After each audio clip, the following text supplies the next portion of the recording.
Gees wat lewe gee. En kom lei ons in die waarheid vanaand. Ons het nodig om waarheid te absorbeer in ons droë harte, dat ons vol kan word van die waarheid van God. Ons het 'n diepe soeke, diepe versigtiging, diepe verwagting na die volheid van God. Bid Petrus en Paulus. Sal jy vanaand vir ons ietsie daarvan kom gee, asseblief.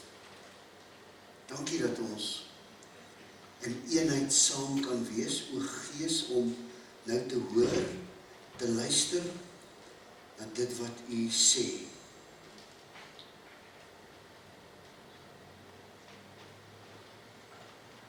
Amen. 'n Klein seentjie val in die swembad. Tragies. Die paramedici haal hom uit. En die paramedici sê eintlik is hy weg, maar hulle druk die water uit sy longetjies uit en hulle doen mond tot mond asemhaal. En ek vra vir die paramedikus, hoekom doen jy dit so baie? Hy sê nee, hy blaas asem, wind, lug in daai kind se longe in. En daai seentjie is gered, 5 jaar oud. Daai seentjie is gered. Hy is vandag, is hy 'n tiener en hy spring lewendig soos enige ander ou. Jy sien, ons is eintlik vanweë ons sonde en vanweë die wêreld. Is ons dood. En dan kom God, Ruach, God se Gees. En dan blaas hy, as hy vanoggend gesê, dan blaas hy sy asem in ons in. En wat het die paramedikus gedoen? Hy het soveel as moontlik ingeblaas tot die kind lewe. So dan blaas God sy asem in en hy maak ons vol. En die Grieks daarvoor is pleireo. Dit beteken, hy maak ons tot oorlopends toe vol, sodat wanneer ons oorloop, daai oorloop is die vrug. Dis die vrug in ons lewe. Die Engels sê, fill to the top, en dat ons oorloop. Nou, as hierdie speaker wat hier voor staan, 'n stuk dynamiet was, sê nou maar, dit was 'n dynamietstuk. Wie sou bang gewees het? My skouers is redelijk breed, maar ek sou nie bang gewees het, maar dis 'n stuk dynamiet. Maar as hier 'n lont was, daar na Marius toe, en hy het met 'n vlam, met 'n vuurtjie gesit, dan was ek eerste uit. Want die vlam steek die dynamiet aan die brand. En die vlam is die Gees, dis die krag van God, tot redding vir elkeen wat glo, sê die evangelie. Dis die dynamiskrag, die dynamietkrag, en daardie krag is in my en jou. Dit sê die Bybel in Efesiërs 1 vers 19. Hy sê, dieselfde krag waarmee God vir Jesus uit die dood uit opgewek het hy in jou gesit, in jou gegee. So ons het die krag van God, van sy gees. So dis, wat beteken die krag van God? Dit is 'n geestelike vermoë. Dis 'n geestelike vermoë wat nie menslik is nie. Okay, kom ek verduidelik. Dis iets soos Dawid wat gestap het na Goliat toe. En 5 klippies opgestel het in 'n slingervel. Dis nie moontlik nie. Maar God het hom die vermoë gegee om die reus te verslaan. Dis iets soos Stefanus, wat voor mense staan wat met klippe in hulle hande staan en nie weghardloop nie, met sy hande in die lug en dan staan daar, gevul deur die Gees.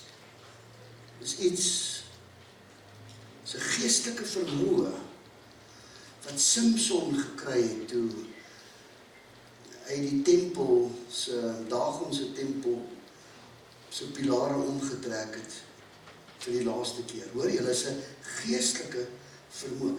Dis 'n geestelike vermoë wat Paulus gekry het, toe hy 7 keer skeurbuik gekry het, en 5 keer 39 houe met 'n kats geslaan is, en gebly lewe het.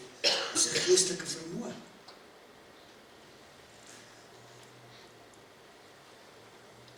Een vriend van my vertel my, hy was 'n sendeling in Afrika, en uiteindelik het 'n vriend van hom geëindig in 'n Afrika land, ek sal nou die land se naam noem nie, wat in 'n tronk gegooi is, uit die aard van die saak vernietig. Hy het gedink hy verkondig die evangelie, toe het hom in die tronk gegooi, en nou dink 'n bietjie, nou sit jy daar vir 'n aand of wat in 'n tronk, of nie net vir 'n aand nie, vir dae of maande, jy weet nie hoe lank gaan jy sit nie, en hy sê vir my, hulle was 60 mense in so 'n kamertjie, hulle sê, jy kan almal aan nie sit nie, so baie moet staan. Nou moet jy weet, hoe voel jy as jy so 4 ure gestaan het, of 6 ure gestaan het, dan jy weet jy, en jy skuur teen mekaar, dan is dit nie meer 'n grap nie, dan is dit 'n tronk. Hy sê, en wat my man gedoen het, hy sê, toe hy nou sien, hierdie ouens begin rumoerig raak, hy sê, wat hy te doen is, elke teks wat hy ken, sê hy op. En so hier en daar tussen die tekste, begin hy hierdie liedere, halleluja's en koortjies en goed, begin hy sing. En dan sê hy weer 'n teks, hy sê, en hier en daar begin iemand saam neer of saam sing. En op 'n stadium toe begin ouens vir hom vra, maar leer ook vir ons hierdie goed. En hoekom, jy sit saam met ons in die gemors, hoekom is jy so opgewonde, hoekom is jy so positief? Hy sê, nee, maar dis omdat ek Jesus in my het, dis omdat ek sy gees in my het, en hy begin met hulle praat. En 3 uur die oggend, toe skree hy, letterlik, skree hy vir die bewaarder, bewaarder asseblief, kom sluit net hierdie sel oop, asseblief, ek wil nie uitgaan nie, ek wil net na die volgende sel toe gaan, want in hierdie sel het almal nou tot bekering gekom. Almal het Jesus ontmoet. Hoor jy, dit is 'n ander dinamiese krag. Hy het oorgeloop, maar nie van homself nie. Hy het oorgeloop van die Gees.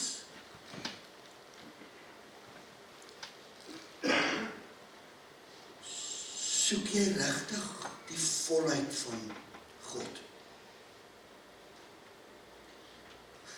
Of is jy happy om aan te gaan soos wat jy aangegaan het? Net nog 'n Pinkster. Soek jy regtig die krag van die Heilige Gees, wat in jou lewe werksaam is, wat 'n effek het in jou lewe, wat jou lewe skuif, en wat mense se lewens beïnvloed. Hoeveel preke het jy al in jou lewe gehoor? Honderde, die wat soos ons lyk, miskien duisende. Hoeveel van hulle het jou lewe geskuif?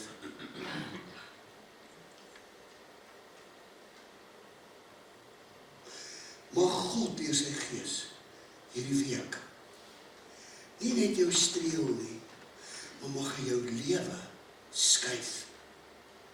Dis wat hierdie gemeente, dis wat jou gesin nodig het, dis wat jou familie nodig het, dis wat hierdie gemeente nodig het, dis wat die gemeenskap nodig het, dis wat hierdie provinsie nodig het, deur Jerusalem, Judea, Samaria, tot aan die eindes van die aarde. Dis wat ons nodig het. En mag God gee, dat daai druppels van nuwe lewe, van die krag van sy Gees, val in hierdie gemeente en in hierdie dorp. Ek bid daai iewers op, ons kry mos nie nou weer rapporte te koop of beeld nie, maar okay, Netwerk 24. Ek bid daai iewers op Netwerk 24 se hoofblad sal staan, met 'n kruis, oorlewing in Basileia. Nuwe lewe. Mense stroom na God toe. Omdat die Gees van die Here werk. Dis wat ons soek. Sy volheid.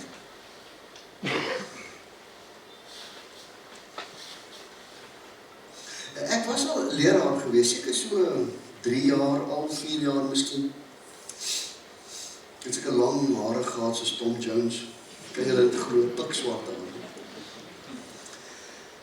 Ek het nou gevoel toe daarvan gesien, want asof die Gees my net weer herinner, ons is op 'n gemeentekamp, op 'n gebedskamp daar was so 80 gemeentelede. En ons moes gaan stil word een aand. En ek het daar op 'n klip gesit. Ek het min kennis, ek het min kennis gehad oor die Gees. En ek het iemand gekry om oor die Gees juist te kom praat, om ons te kom leer. Ek was onkundig. En ek het daar op die klip gesit en ek het net gesê, Here, ek het U aanvaar as my persoonlike en verlosser en zaligmaker voor 'n radio in 1988. Ek het nou, is die datum met jou red nie, is die kruis met jou red. Maar ek het nou daar somewhere voor. Hoekom ek nou weet, om daar in die tyd het gepreek oor Radio Kansel, dis waar ek tot bekering gekom. Maar Here, ek wil die Gees beter leer ken. Ek maak my lewe oop vir die Gees.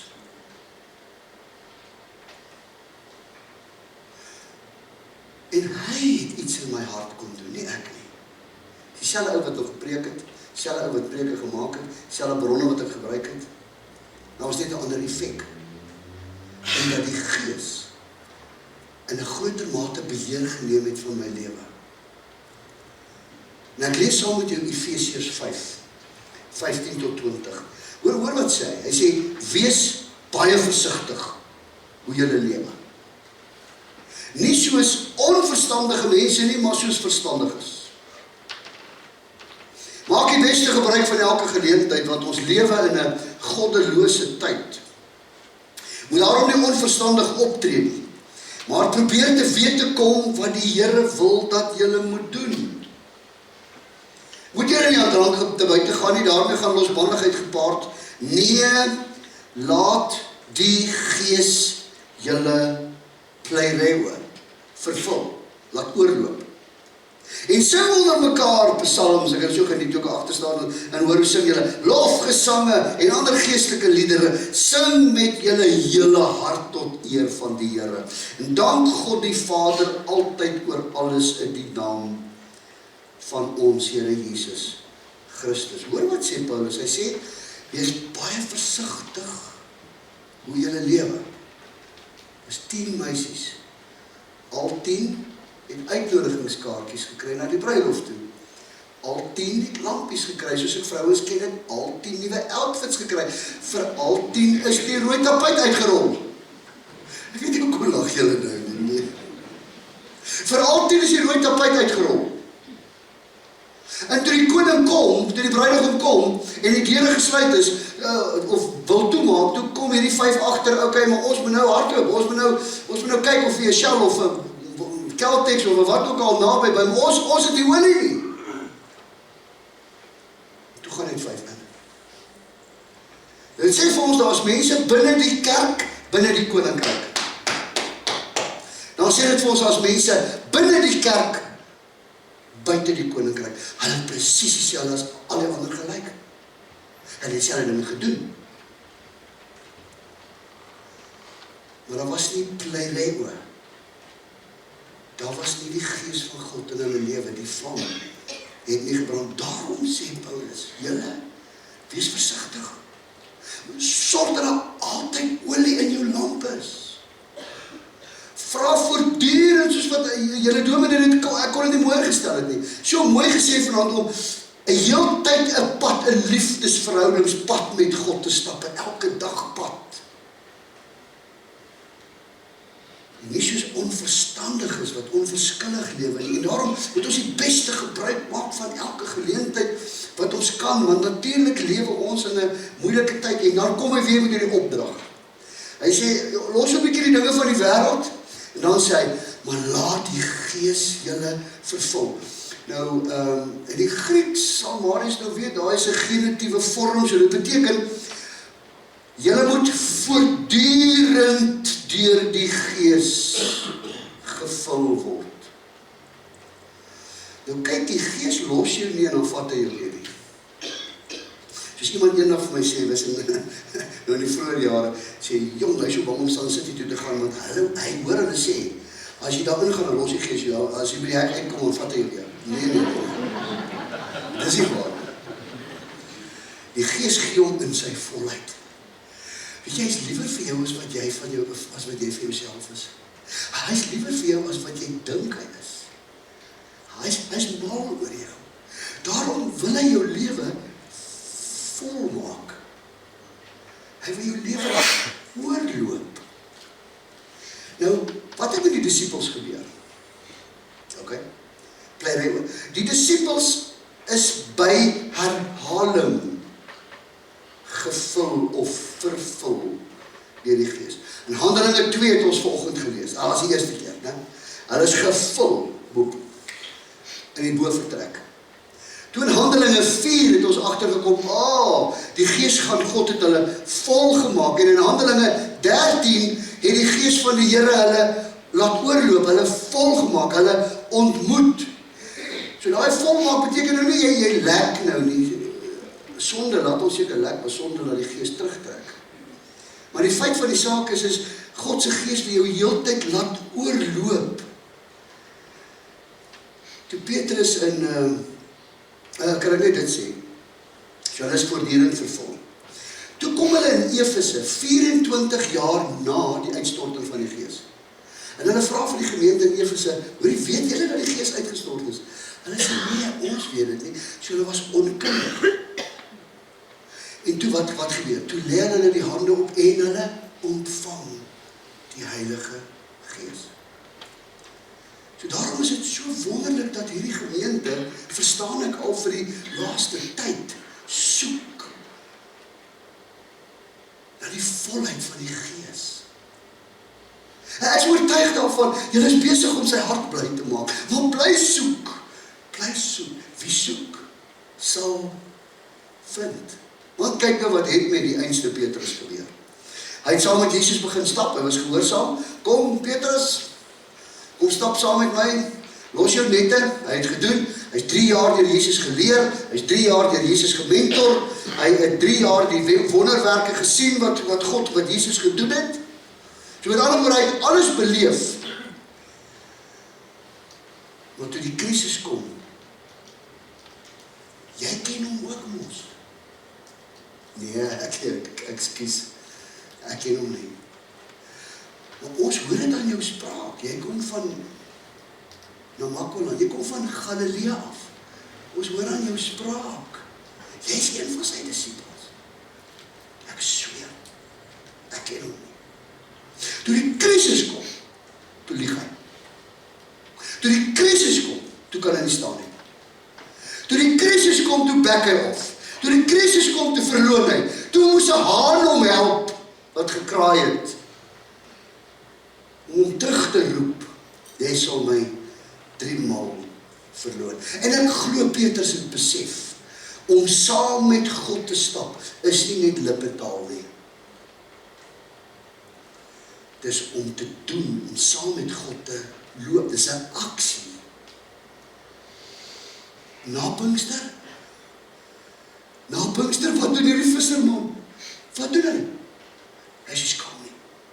Hy staan op in die pilaargang van Salomo, en sy eerste preek, ek dink dit was 'n vrotterige preek, bedoelende, dit was so basiek. Jesus is die Here, hy het gesterf, hy het opgestaan. Volg hom. 3000 mense, was chaos in Jerusalem. Kyk wat gebeur met 'n man wat, nou net, paar dae terug, kom ons sê 50 dae terug, was sy lewe korrup. Nou is dit 'n ander man wat praat, hy is nie skaam nie, hy is nie bang nie, hy het vuur in hom, hy is nie bang vir wat mense sê nie, hy is nie bang vir wat die Sanhedrin sê nie, hy is nie bang wat die hoëpriester met hom gaan maak nie, hy het 'n passie in sy hart, want hy is vol, hy loop oor.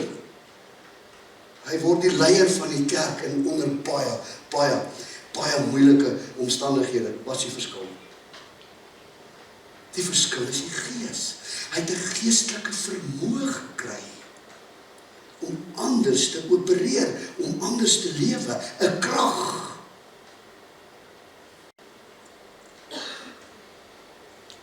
Daai selfde krag is vir my en jou tot ons beskikking. Ons kan ook in 'n geestelike vermoë lewe wanneer ons God se gees toelaat om ons lewens te beheer. Dat julle die Abba volg. Dat ons hom toelaat om ons te Abba, sodat ons sy pad sal volg. So, jy kry mos plante wat hy groei net in water. Hy groei nie in die grond nie. So, ek wens ek het nou hier 'n deurskyn in 'n bak gehad met 'n plant in wat dis nie die wortels wat daar is.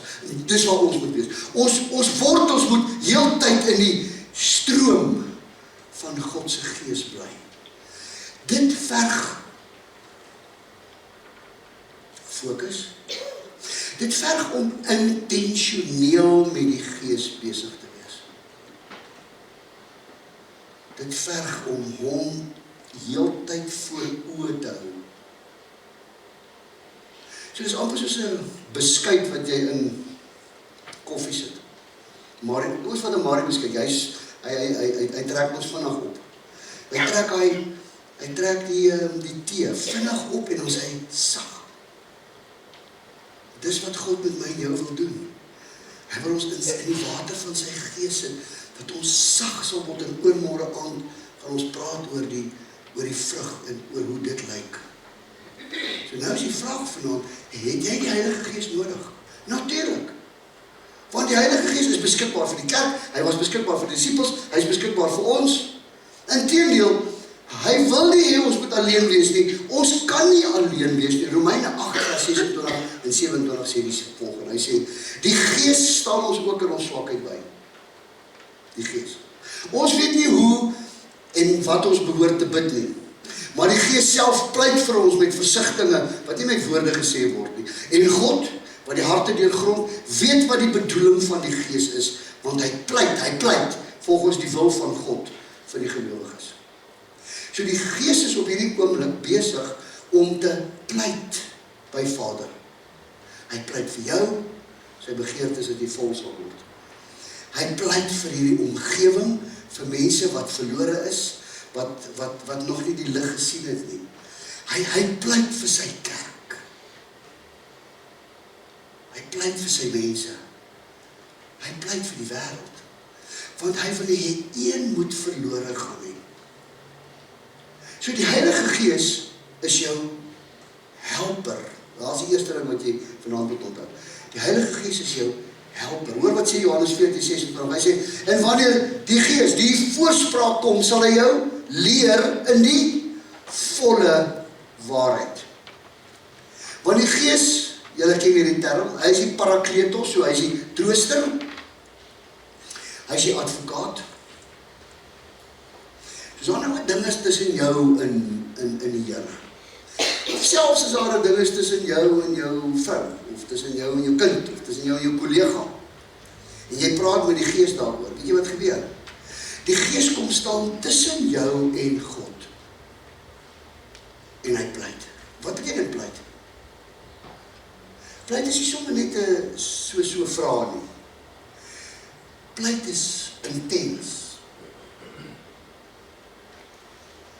Pleit is amper, Vader, ek aanvaar nie 'n nee vir hierdie kind van my nie. Asseblief. Pleit is iets anders. Hy pleit vir jou, sodat daai saak van jou gered kan word. Hy is jou helper. Die Amplified sê dit so mooi. Hy sê, hy is jou comforter, hy is jou counselor, hy is jou helper, hy is jou intercessor, hy is jou strengthener, hy is die een wat jou bystaan. So hy staan tussen my en God, hy staan tussen my en 'n saak. Hy is my daad-intercessor. So jy by met dit? Hy is my daad-intercessor. Hy vat God se hand aan die een kant, hy vat my hand aan die ander kant, en hy sit hulle in mekaar. Hy is die daad-intercessor. Want hy is 'n gees van liefde, julle.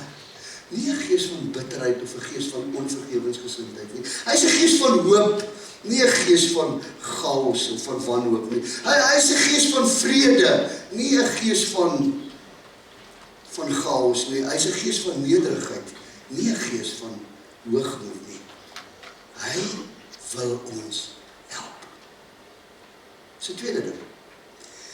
Die Heilige Gees is nie net ons helper nie, maar hy wil ons ook help in ons swakheid. Dit kom uit hierdie teks uit in Romeine 8. Hy sê, die Gees staan ons ook in ons swakheid by. Nou, hierdie swakheid in die Grieks beteken onbeholpe, onvermoë. Ek weet nie wat om te doen nie, ek weet ook nie hoe om dit te doen nie, maar dan is juis hy by my om my vas te hou. Hy sê in die teks, hy sê, hy sal my bystaan. So dit beteken iets soos hierdie. Ek kan vashou aan. Dis die direkte vertaling. Ok, kom ek maak dit mooi prakties. Ek trou nou die ander dag iemand. En ek sê toe nou vir die dametjie, joh, dit dink ek toe nou. Ek sien jy's marpop, so dit beteken jy gaan makliker omval as ek. So, onthou nou om ietsie te eet daai oggend. Ok, dit is nou my last famous moment. Nou ja, daar staat sy toe nou saam met haar bruidegom. Man, en ek het nie die tweede draai gemaak met my preek. Toe sien ek in haar oogies. Dit lyk soos dagaboogie. En sy val.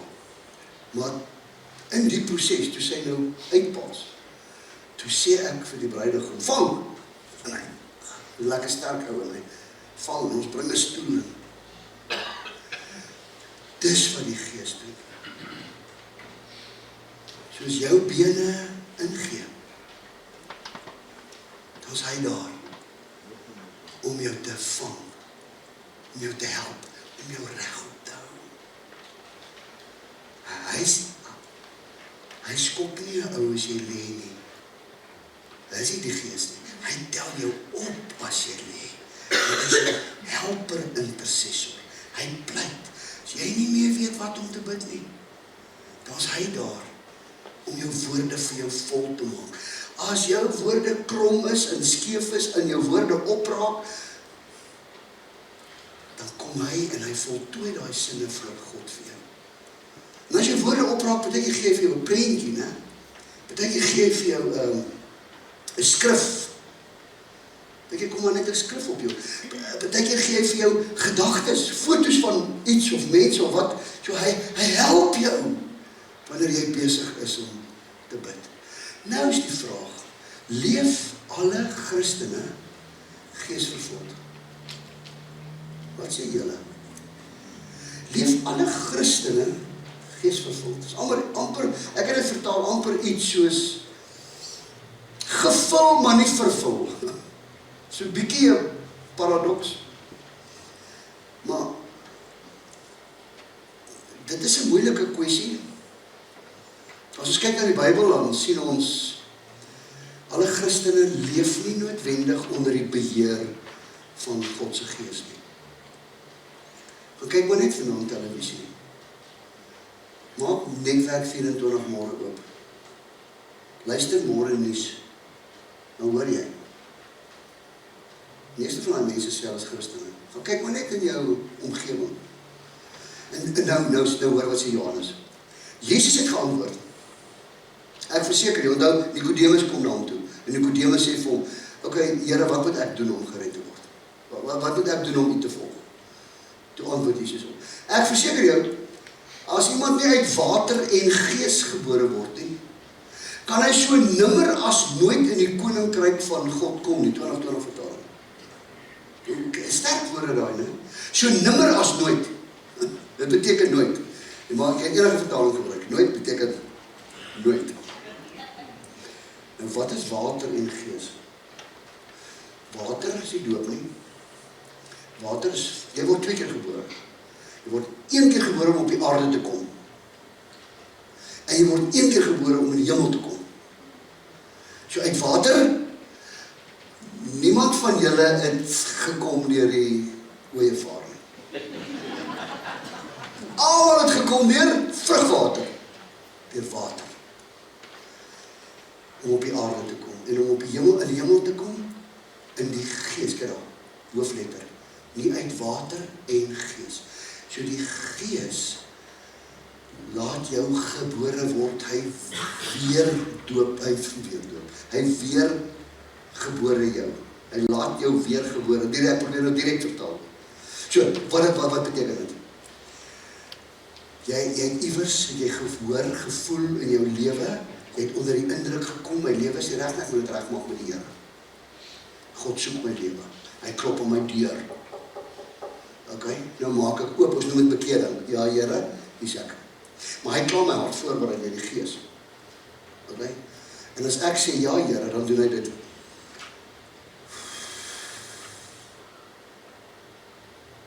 Dan wederbaar hy my. Kijk, ek is nie baie tegnies nie, maar wat hy dan doen met die engine wat eintlik stik en wat gaan staan het. Want as jy die hemel toe gaan en jou engine gaan staan, wat doen hy dan? Hy sit nuwe punte in plaks en 'n kondenser, gooi nuwe olie in, sit die beste filters in wat daar is. Okay, beter as die genuine parts. So hy maak hy ou engine nuwer as nuut. Dis wedergeboorte. So kom ons kyk na 'n ander teks. Hy sê in vers 5, hou net daar. In Johannes 3 vers 5 sê hy, Jesus het geantwoord, Jesus het daarop gereageer, vers 3, ek verseker jou, as iemand nie van bo gebore word nie, kan hy die koninkryk van God nie sien. So, dis dieselfde beginsel, né? En nou wil ek graag saam met jou lees Romeine 8. So waar is ons nou? Jy moet my nie verloor nie. Waar is ons nou? Lewe alle Christene geesvervuld. Dis waar ons is. Okay? So kom ons kyk wat sê Romeine 8, 9 en 5. En hy sê, maar julle word deur julle sondige begeertes, sondige natuur, maar julle word nie deur julle sondige natuur beheer nie. Dit skryf hy vir die gemeente. Hy veronderstel oor hierdie moet nie so wees nie. Hy sê, maar julle wat Christene is, word nie deur julle sondige natuur beheer nie. Julle word beheer deur die Gees, omdat die Gees van God in julle woon. Onthou, iemand wat nie die Gees van Christus het nie, is nie een van sy mense nie. Ok, vers 15. Want die Gees self bevestig teenoor ons eie gees dat ons kinders van God is. So het lyk vir my, God se plan is dat die Gees ons beheer. Nou is die vraag, beheer hy ons? Almal. En nou kom die antwoord. 1 Korintiërs 3 sê, 1 Korintiërs 12 sê hy, aan die ander kant is dit net die Heilige Gees wat dit vir iemand moontlik maak om te verklaar, Jesus is die Here. Maar in 1 Korintiërs 3 kom die antwoord. Hy praat met die gemeente, dan sê hy vir hoor hierso, julle ouens is veronderstel om gevul te wees met die Gees en onder die beheer van die Gees te lewe. Ek kan dit vir jou lees. Hy sê maar, dit is nie so nie. Hy sê in 1 Korintiërs 3 vers 1 tot 4, hy sê broers en susters, ek kon nie met julle praat soos mense wat hulle deur die Gees van God laat lei nie. Ek moes met julle praat soos wêreldse mense, soos met kindertjies in die geloof. Ek het julle met melk gevoed, nie met vaste kos nie, want julle kon dit nog nie verteer nie, en julle kan dit nou ook nie verteer nie, want julle is nog wêreldse mense, daar kom nog jaloesie en twis onder julle voor. Is dit nie omdat julle nou wêrelds is en wêrelds gedra nie? Een sê ek is vir Paulus, een sê ek is vir Apollos. Is julle nie dan nog wêrelds nie? So leef alle Christene onder beheer van die Gees? Leef alle Christene geesvervuld? Nee. Want 4 goed wat jy moet onthou. Die een is, jy kan die Gees van God bedroef. Deur sonde. Efesiërs 4, ek dink dit is op die PowerPoint nie. Daar is hy. Efesiërs 4 vers 30. En moenie die Gees van God bedroef nie. So jy bedroef die Gees van God as jy sonde in jou lewe toelaat. As jy leuen in jou lewe toelaat. As jy nie die waarheid van God in jou lewe toelaat nie. As jy nie doen wat hy van jou vra nie, dan maak jy mos nou sy hartseer. As jy weet jy is besig met iets wat jy nie meer besig moet wees nie, dan maak jy mos sy hartseer. Dan leef jy nie onder sy beheer, dan neem jy self die beheer. Efesiërs 4:30. Wat doen die Gees? Hy los jou nie, maar kyk wat doen hy. Hy wag, dat jy weer terugkom. As 'n tweede ding wat jy moet onthou, Galasiërs 5:16 en 18 wat ons vanoggend gelees het, mense laat hulle baie keer nie deur die Gees van God beheer nie, omdat hulle die ou natuur in beheer stel. So jou ou natuur het nog die sê, wat het ons vanoggend gesê, die ou natuur sit die druk op, en dan val jy vir daai druk. So jy leef nog volgens jou ou maniere, ou beginsels, ou leefwyse. Asof baie mense sê hulle tot redding gekom, maar dan het bykans niks verander in hulle lewe nie. Verstaan jy hoekom is daar dan vraagtekens van die wêreld af na die kerk toe? Want ons moet dinamiet wees, dynamos, die krag van God se Gees. As 'n derde ding wat jy moet hoor, wat almal nie onder die beheer van God se Gees leef nie, is in 1 Tessalonisense 5:19. Hy sê, moenie die Gees van God, nuwe vertaling, weerstaan nie. Ou vertaling, moenie die Gees van God uitblus nie. Uitblus nie. So Christene kan die Gees van God weerstaan, jy kan hom uitblus. Hoe lank vra die Here nou al vir jou? Kom ek gebruik 'n voorbeeld. Om 15 minute, 'n halfuur vroeër op te staan en om tyd met hom te spandeer. En dit vol te hou. Hoe lank vra dit al vir jou? Het jy dit al begin doen? Of blaas jy die vlammetjie dood? Weerstaan jy die Gees? Dis hoekom jy sukkel, dis hoekom jy val in 'n opstaan lewe, dis hoekom jy nie sonde oorwin nie, want jy word nie vol van die waarheid nie, want jy is ongehoorsaam aan dit wat hy van jou vra. Dis baie eenvoudig. En dis nie 'n reëls nie, dis nie 'n wet nie, dis 'n leefwyse. As nog 'n ding wat maak dat Christene baie keer nie onder God se beheer van sy Gees lewe nie.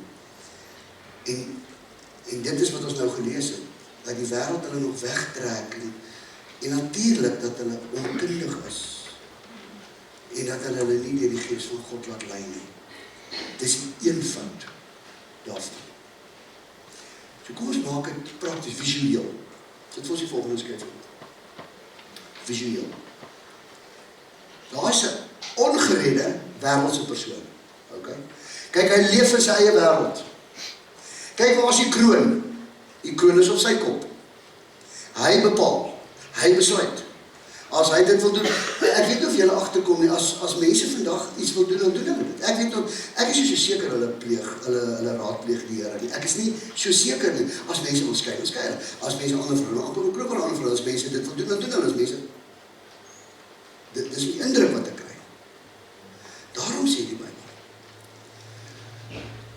'n ongeredde persoon, wêreldse persoon, Gees, kruis buite. Volgende skryf. Gelowiges wat nie vervul is met die Gees nie, is gelowiges wat met strooi bou. So hulle laat nie die Gees van God toe om hulle te beheer. Hulle bou met strooi, so dis wind blaas dit om, soos die 3 varkies. Hulle het min oorwinning in hulle geestelike lewe. Hulle fight vir jare teen dieselfde goed. Daar's min oorwinning in hulle geestelike lewe. En hulle kerklike aktiwiteite is 'n vorm. Dis net 'n vorm. En hulle is baie selfgesentreerd. Mense wat hulle nie deur die Gees van God laat lei nie, is baie selfgesentreerd. Volgende een, baie selfgesentreerd. En hulle is liefdeloos. Ek kan baie keer nie glo hoe tree families teenoor mekaar op. Hoe tree mense in gemeentes teenoor mekaar op. Dit is liefdeloos. Dit is kragteloos. Onthou waarmee is ons besig? Mense wat hulle nie deur die Gees van God laat lei nie. Was die krag nie. Praat van geestelike krag. Nou, hoe lyk 'n geesbeheerde? kind van God. Ekskuus, gaan net gou een terug, as net dit vir hulle wys, net gou een terug. Kyk wat daar so. Daai ou is, hy's 'n gelowige, sien julle daai ou? Hy is maar die kroon is nog steeds op sy kop. Maar hy het die kruis, hy het Jesus en die Gees ingenooi in sy lewe.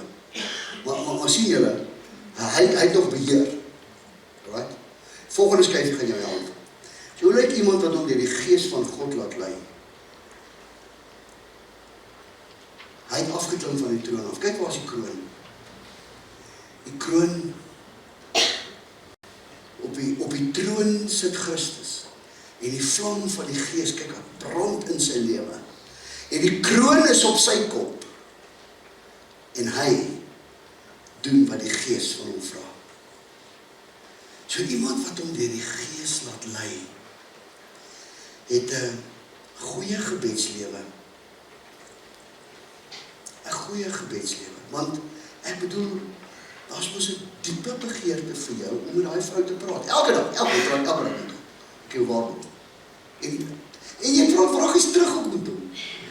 So dis nie net 'n eenrigting verkeer nie. Ons praat met God. Ons moet ook môre aan van ons hoor, hoe wag ons op hom dat hy met ons terugpraat? En hoe praat hy met ons? Iemand wat hom deur die Gees laat beheer, hoor God se stem. Hoor môre aan. Hoor ons sy stem. Wat doen ons? Wat moet ons? Hoe moet ons luister? Iemand wat hom deur die Gees van die Here laat beheer, het vrug in sy lewe. Ek bedoel, ek kan mos nie soos 'n heiden lewe. En dan gaan julle almal sê, nee, want hy's geesvervuld nie. Maar ek het geen verhoudings nie, of my verhoudings is moeilik. Ek is self 'n moeilike mens.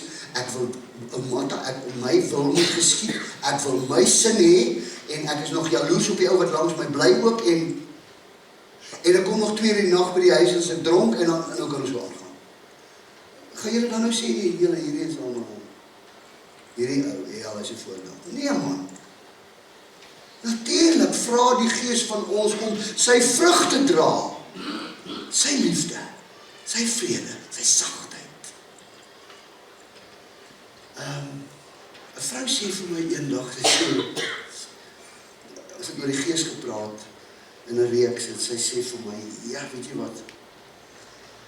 Sy sê, my man was hard. Sy sê, hy het sy ma verloor toe hy 3 jaar oud was. Hy sê, ek kon nie daai ding verwerk. Hy's hard. Ek het hom nooit gesien huil nie. Nie dat 'n man moet huil, of dat iemand moet huil nie, maar hy het sy kleppe toegemaak. Sy sê vir my, ek het hom nooit hoor jammer sê vir iets nie. Sy sê vir my, het sy mond oor almal vol gehad. Hy het almal left, right en center gekritiseer. Sy sê, ek het hom lief gehad, hy het nie verander nie. Ek het met hom beklei, hy het nie verander nie. Ek het goed vir hom gegee om te kyk op YouTube, hy het nie verander nie. Hy het boeke gelees, hy het nie verander nie. Sy sê, wat toe hy daar agter in die kerk sit, hy wil nooit voor sit. Ekskuus julle, moenie worry nie, julle wat in die chips sit, so kyk. Sy sê, maar toe die Gees omvat, daai aand, toe word hy sag. Toe begin hy erken. Sy sê, ek het nie geweet met wat sy man is ek getrou, ek het 'n nuwe man gekry. Hy vra my vragies verskoning. Hy het 'n ander lewe. Niks gaan jou lewe skuif, behalwe die Gees. En as jy hom toelaat, dan doen hy dit, want hy wil sy vrug. Onthou, dis sy vrug. Hy wil Jesus laat skyn op ons, sodat sy vrug uitkom. En dis die dinge wat ons in hierdie week moet prakties maak. Byvoorbeeld, iemand wat hom laat beheer deur die Gees, kan nie sy gawe onder 'n maatiemer laat staan nie. En waar is die heel eerste plek waar jy dien? Heel eerste plek. Is natuurlik in jou huis. Heel eerste. En dan, jou geestelike huis. So die volgende plek wat jy dien, is hierso. En ons kan nie elke een in hierdie gemeente moet iewers sy of haar hande vuil maak vir die koninkryk. Iewers moet jy 'n spoor trap. Iewers moet jy 'n mond wees, of iewers moet jy 'n oor wees, of iewers, ek weet nie, almal kan nie oor wees nie, almal kan nie oor wees nie. Dis op 'n lidorings op. Maar die feit van die saak is, jy het 'n taak. Every member 'n minister. God slaat niemand oor nie. So daarom is dit so belangrik, is so belangrik. Toe ek vanmôre hoor, en ek het nie geweet hulle gaan dit doen nie, toe ek vanmôre hoor dat die 31ste is 'n geleentheid waar ons die bedieninge net weer gaan bekendstel, dat jy bewus is daarvan, asof die Gees dan vir jou moet wys, waar moet jy inskakel? Luister net hoeveel groot ding te wees nie. Ietsie kleins kan uiteindelik 'n massiewe verskil maak. Ietsie kleins. Maar as jy dit kom doen met 'n hart, dan gaan jy stiek. So dit beteken dan gaan dit standhoudend wees. As jy dit doen met 'n halwe hart, net omdat die afkondiging goed is en hy doen dit vrek goed, dan hou dit net vir 3 weke of 2 maande. Ons wil graag hê, ons harte moet in elke bediening wees. En prys sy naam vir wat reeds aangaan. Maar ons gebed is dat hierdie bediening nog meer sal groei. Want elkeen van julle het iewers 'n gawe. Nie een is belangriker as die ander nie. Jy het net so groot taak in die gemeente as wat ek op hierdie stadium het. Ek het maar net die voorreg, die geleentheid om my mond hier oop te maak. Jy doen die ander goed. Ek kry net nou 'n wonderlike vrou hier buite wat vir my sê, sy is so jammer, sy kon nie vanoggend hier wees nie, maar sy het X, Y en Z by 'n ander gemeente gedoen. Ek sê, wonderlik, jy daar gedoen en ek hier. Ons het altyd gedoen. Die een is belangriker as die ander nie. Maar hoor jy, die gawes moet begin funksioneer. Môre aand praat ons oor hoe werk die Gees, en dan gaan ons praat oor sekere van die gawes. Ook sekere van die gawes wat jy gaan wonder, hoe werk dit? Want die gawes moet funksioneer. En dan, natuurlik, een of ander manier, as 'n mens deur die Gees gegryp is, luister, dan kan jy mos nie stil bly nie. Kyk, as jy nou verlore was nou, en skielik klik jy, ek gaan nou na 'n ander plek toe. Dan kan jy mos nie stil bly daaroor nie. Ek wil sê nou maar jy het die resep gehad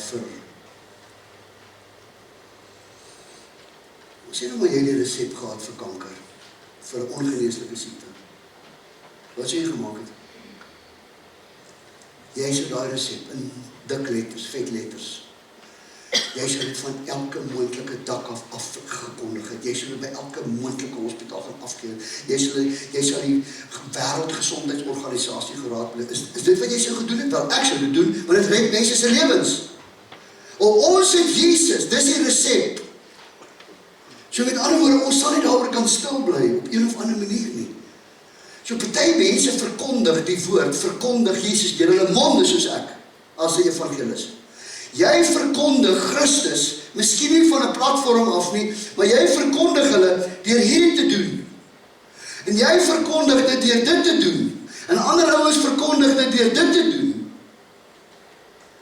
En op een of ander manier, as jy vol is, moet jy iewers oorloop by koppietjie, sodat ander rondom jou ook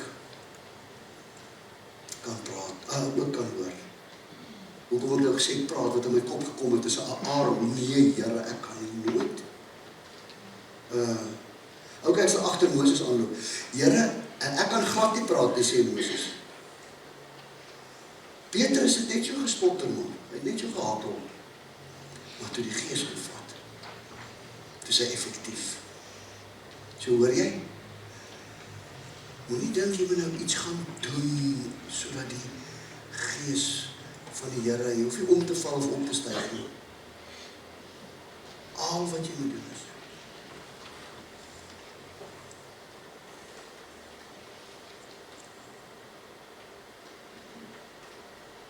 maak het jou hart oop.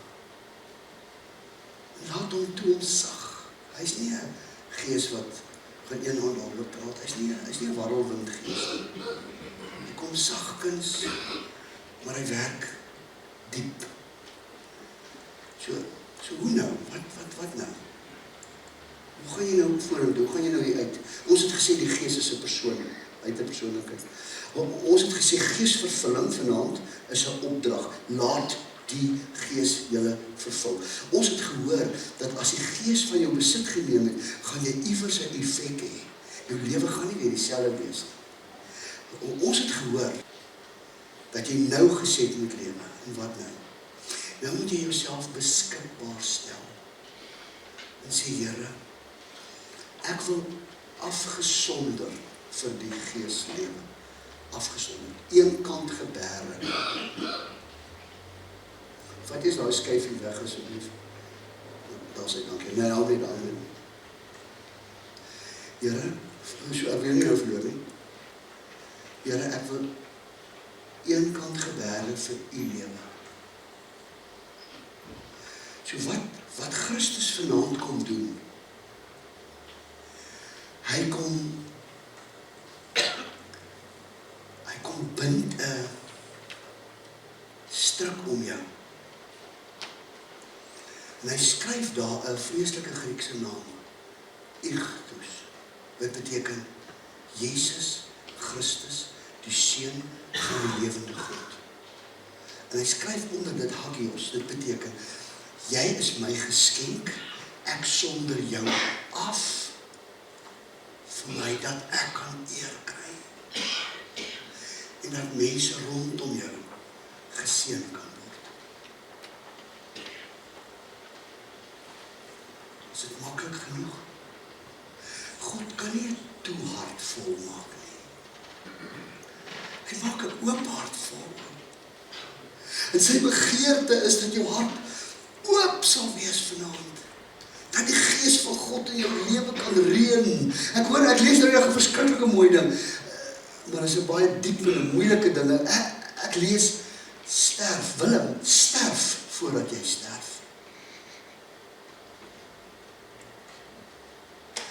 So hoe meer jy sterf in jouself.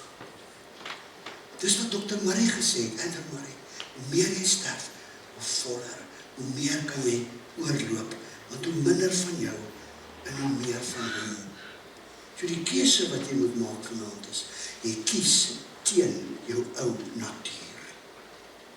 Want jy het vanmôre, het jy die persoon van die Heilige Gees aangeneem, as 'n persoon. Jy het dit gedoen. Jy het vir al my kaartjies gevat. Dit sê ek en julle is honger vir die werking van God se Gees. Nou het jy hom as persoon. En nou, vanaand stel jy hom in beheer. Ek kies teen my ou natuur. Ek kies teen my eie wil. Ek kies om my eie agenda te dryf. Ek kies teen my eie vrot denke. Ek kies teen my eie tong. Ek kies teen dit waarna ek geluister het in my vorige lewe. Ek kies die waarheid. Want God vra.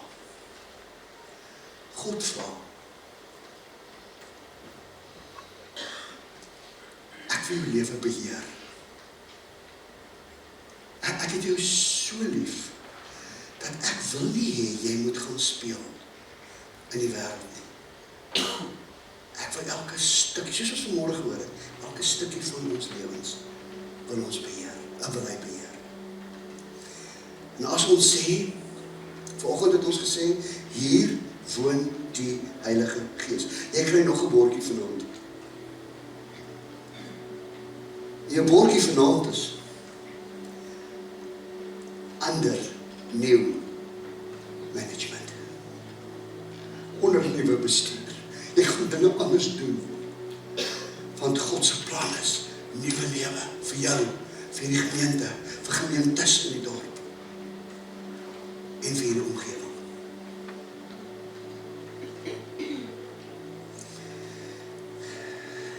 Ek het 'n sakeman wat vir my hierdie maak. Sy het baie goeie materiaal, dit is uit aluminium. So kruisie. En ek het net gewonder toe ek hier na toe ry.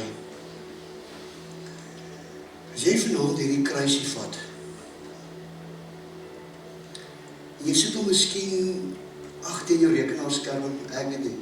Ek het nou my skoentjies wat altyd op my kar gehang, die ou velletjies. Ek het hulle nou afgehaal, ek het nou kruisie daar gehang. Maar elke keer as ek op my kar klim en ek sien hom, kyk Here onder nuwe bestuur. Ek wil doen wat U vra. Miskien in die yskas, ek weet nie. Iewers waar jy elke dag werk, elke dag besig is. Daar waar jy Bybelstudie hou, sit hom daar neer. Maar God vra eers iets van jou. Hy vra van jou om jouself beskikbaar te stel. Hoe gaan ons dit doen? So as jy jouself beskikbaar stel, dan wil ek graag hê jy moet opstaan. Onthou, die disippels is meermale gevul. Jy moet opstaan en dan gaan jy saam met my hardop hierdie belydenis lees. Dit is 'n mooi belydenis.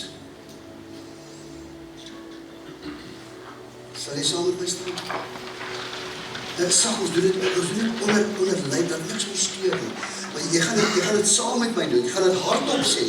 En dan gaan die musiek later 'n bietjie harder en dan kom haal jy jou kruisie. Enige tyd. Jy kan selfs jou kruisie kom haal terwyl ons lees. Dit maak nie saak nie. Maar kom ons lees dit saam. Lees saam met my. 1, 2, 3. Heilige Gees, U rus my toe om U te dien en ander te bedien. Okay, stop dan. Nou vat jy aan jou kop. Salf my hoof, sodat my gedagtes rein kan wees. Okay, dink net 'n bietjie daaroor. Here, salf my gedagtes. Salf my ore, dat ek goed kan hoor wanneer U met my praat. Salf my oë, dat ek kan sien waar U my lei. Salf my mond, dat ek kan sê wat vir U goed is. Salf my hande, dat ek ander onvoorwaardelik kan dien. Stop net, salf my hoof. Salf my ore, Here. Stel my oë beskikbaar. Salf my mond, stel my hande beskikbaar. Kom. Salf my voete, sodat ek kan oorloop waarheen U my stuur. Salf my lewe en rus my volledig toe, sodat ek die lewe in oorvloed kan hê. Here, U het vanaand elke een van U kinders se harte gesien en het elkeen van hulle se stemme gehoor. En sal U in hierdie oomblikke, sal U kom, sal U net aan die kinders kom raak, sal U oor ons kom blaas, o Gees, sodat ons nuut kan wees. Dat ons hoof nuut kan wees, ons gedagtes, dat ons ore nuut kan wees, dat ons oë nuut kan wees, dat ons mond nuut kan wees, ons hande, ons lewe. Ons vertrou dit aan U toe. En dankie vir die kruis. Dankie vir die kruis, Jesus. En as ons hier uitstap vanaand, dan is ons onder nuwe bestuur. Want ons het onsself tot beskikking van die Here gestel.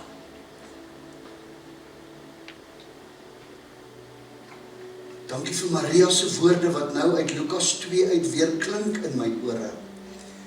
Toe die engel vir haar sê, jy gaan 'n seun baar. Dit gaan Jesus wees.